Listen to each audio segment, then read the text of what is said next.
Je vais faire passer un chemin dans le désert. Isaïe 43, 19. Le deuxième Isaïe avait un lourd défi à relever. Remonter le moral de ses contemporains exilés à Babylone, au VIe siècle avant Jésus-Christ. À vue humaine, tout était perdu pour le petit royaume de Jérusalem, englouti par la triomphante Babylone.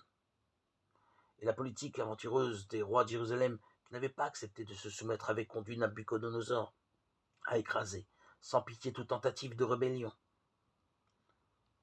Sur les bords des fleuves de Babylone, on ne pouvait que pleurer, comme dira plus tard le psaume 136. Mais cela, un véritable prophète ne s'y attarde pas. Alors Isaïe a rassemblé ses arguments pour redonner espoir aux exilés. Pour les premiers arguments, parce que le peuple était quasi réduit à néant. Il a rappelé que du néant, le Dieu créateur est capable de faire surgir quelque chose.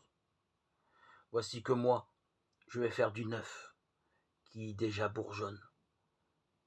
Ne le reconnaîtrez-vous pas? Isaïe 43, 19. Une deuxième raison d'espérer naissait au souvenir de l'Exode et de l'alliance offerte par le Dieu du Sinaï.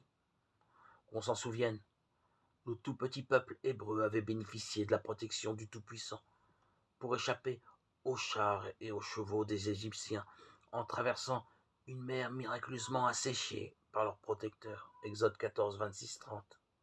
Alors la conclusion s'imposait au nom de sa fidélité indéfectible à son alliance. Ce même Dieu libérateur saurait ouvrir à son peuple le chemin du retour à Jérusalem. Ce qu'il fit. On se prend à rêver. Dieu ne pourrait-il nous envoyer d'autres prophètes de la taille d'Isaïe?